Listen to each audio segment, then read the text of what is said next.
All right. Let's do this. All right.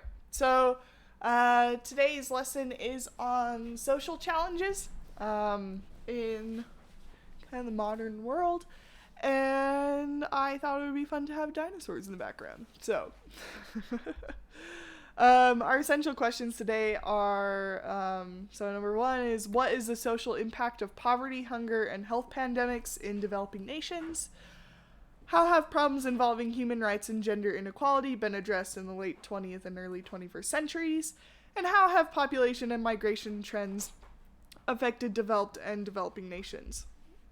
So, first, we're going to take a look at poverty and the social impacts of poverty. Poverty is a state of being extremely poor. An estimated of 18 million people a year worldwide die from poverty-related causes, and poverty is a leading cause of disease and other health problems. Part of that's because if people don't have money, they tend not to go to the doctor because they think that, because it's like too expensive for them to go, right? I want to show you guys this really cool website. It's called gapminder.org. It's put together by a guy by the name of Hans Rosling and his son. And what this does is, so they take a bunch of families from all over the world and different parts of different countries, and they've put them on this website, and it tells you how much they make per month in US dollars. So, right, this family makes $27 a month. This family makes $855 a month, right? $246, $7,433, right? Another United States, $898. Okay, so we have a lot of different families. So we can take a look at these families. It tells us how much per month. It tells us about the people in their family, their dreams. And then if you click on these pictures, it's actually pretty cool. It shows you like what their homes look like, what they eat. Look, they have a goat. It's their kitchen with cooking pots. They have chickens, right? It's the bathroom. Okay, so I mean it's really interesting to me, right? To be able to say like, okay, well, look at them compared to, right, this family in the Ukraine, right? Their front door. They have a lock on their front door. They have a backyard.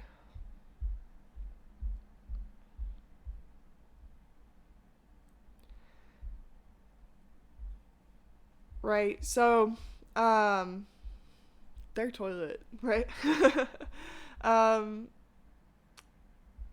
Anyway, so it's just interesting because you can really, it might help you visualize, what does poverty, look like, kind of a thing, with different things, right? But yeah, really, really interesting. And this website, they have lots of other really cool stuff on there too. So I recommend that you check it out. They have some really cool videos and other things like that. Along with poverty, hunger tends to go hand in hand. And I'm not talking about like, oh, I didn't eat breakfast today, I'm so hungry. I'm talking about like, there's no food in the house.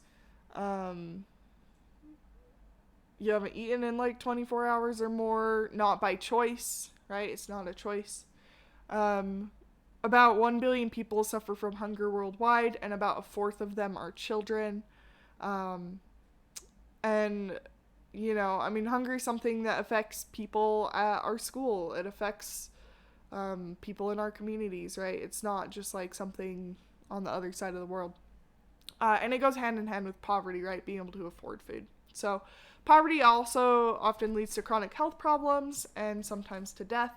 In addition to poverty, natural disasters and wars are common causes of widespread hunger in the population. So, sometimes maybe it's not because they can't afford the food, but because there's a war going on outside and they can't. We also see pandemics really impacting people who are in poverty because they, can't afford to like go to the doctor or afford medicine.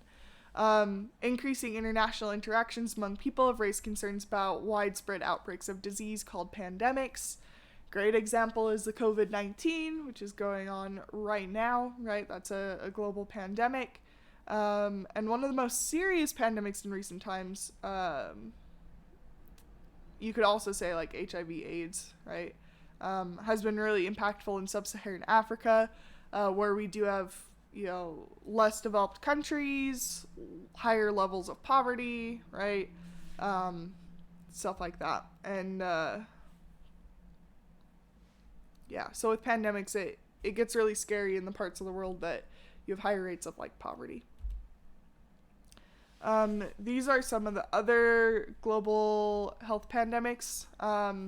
So swine flu, which was an H1N1 influenza, appeared in 2009, discovered in Mexico, affected Canada, United Kingdom, Europe, New Zealand, United States, and Japan. I actually had the swine flu. I had like a fever of like 104 and like all this crazy stuff, but only lasted for 1 day. But then I also technically had the flu for like a whole week, but I felt fine. But my parents they made me stay in my room. They like straight up quarantined me. They would knock on the door and a plate of food would be outside my bedroom door, and they did not want to get sick, and they didn't get sick, but I did. Bird flu, 1997. That was discovered in Hong Kong. It affected a lot of Asia and Eastern Europe. AIDS appeared in 1981, discovered U.S., but it affected everywhere worldwide, especially sub-Saharan Africa. Effects of poverty in developing nations. So, developing nations are ones that, so their economies are still mostly like agriculture. They don't have a lot of tech industry, or like production so much. But there's widespread hunger and malnutrition, lots of developmental delays. So like if kids aren't eating enough of like the right nutrients, it can affect their growth and development. Severe illness, starvation, increased health risks, unsafe housing, lack of clean water, poor sanitation, lack of or limited access to education, and limited potential for economic growth. And this is a map showing world poverty levels. So the yellow is less than 2% of the population. The purple is greater than 80%. Right, so we can see if we're looking at sub-Saharan Africa, so like below the Sahara, right, we see higher rates of poverty, and that's living on less than $1.25 a day. Is the definition of that. And then we also have so the squares of the blue, countries with the least access to clean water in the year 2000. So what is social impact of poverty, hunger, and health pandemics in developing nations? It's going to affect developing nations a lot more. We're going to see a lot more death related to poverty in those areas. We're going to see a lot more hunger in those areas, which is also related to poverty, right? So developing nations are always hit worse. Human rights. So the United Nations Universal Declaration of Human Rights was adopted on December 10th, 1948. Holds that all humans have the right to life, liberty, and security of person. There's also things like everyone has should be able to have access to safe water, stuff like that in there. It's a really interesting document. In spite of this stand against human rights violations, some governments continue to persecute people who speak out against political leaders. Ethnic and religious hatreds have resulted in mass murders and genocide. Equal rights for women. In the Western world, women have made significant economic progress in recent decades.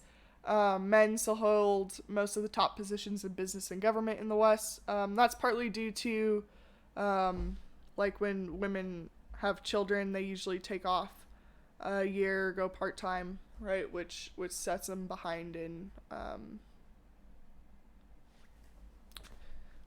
like the pay bumps and stuff like that. I don't know, that's a really fascinating thing too, and it gets a little bit more controversial, but and what like field you're in and stuff like that.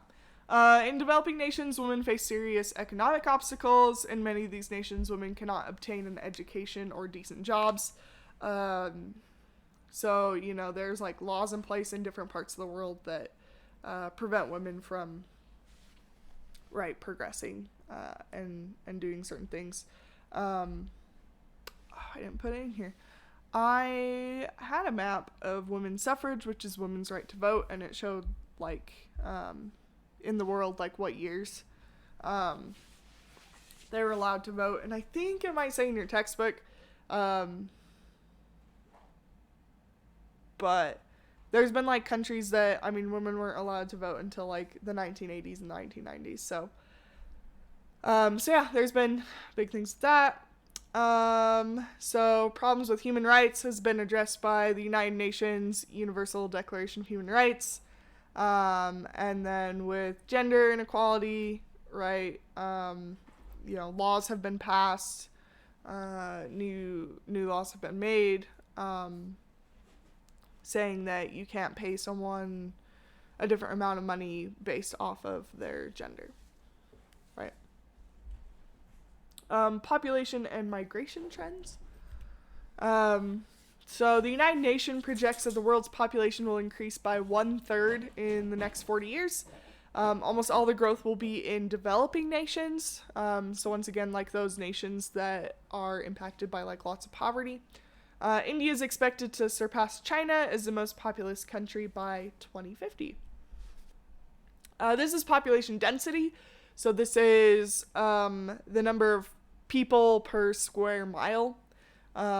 So the purple is where we have 1,250 people or more per square mile. The red is 250 to 1,000, roughly, people per square mile,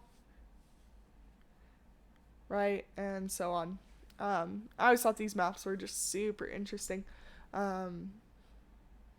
because, you know, lots of the world, like Alaska, there's not much people, partly because it's super cold, but, you know. Migration, so every year more than 200 million people move from one country to another country. And migration isn't just like moving, it's like moving with some like degree of permanence, right? They're moving and they're gonna stay in that new country. Some people migrate to escape war or persecution. Depending on their situations, that could classify them as like refugees.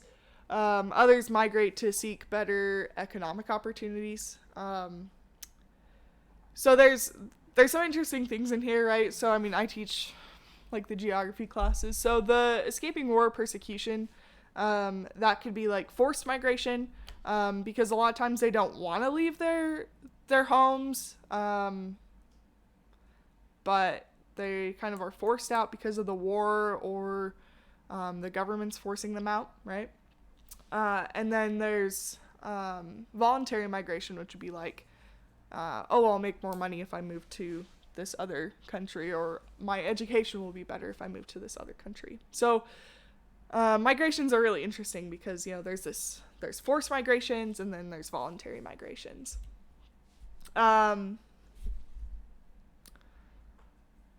With that, so with affected developed and developing nations, a lot of times the lesser developed countries will see a lot of people moving out of those countries because of poverty. You know, grass is greener on the other side. Usually there's lots of war in those areas. You know, there's lots of stuff that goes on. So we're going to see developed and developing nations. So developed countries will receive lots more people moving in from developing nations. Actually, I wonder if gapminder.org, and we're not going to do the Dollar Street, we'll pull up this other one. Tools. Sorry, this is that website, right? The same one as before. But it has... Maybe it doesn't have a migration one. That's a shame. Could look at maps though. So this is like total population, right, of the world. The bigger the dot, the more people there are, and you can go back and look at like different years, and it plays out. So fun. Ranks. That's population still. I want income. Let's look at that one.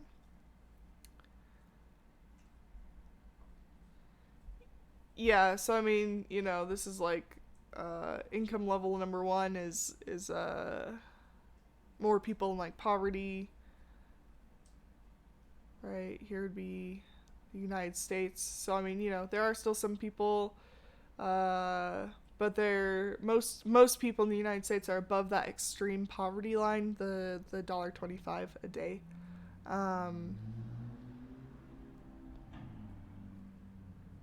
Right. And you can, you know, look at different countries. All right. Well, I hope you guys have a great day, and yeah, enjoy the sunny, hopefully springtime day.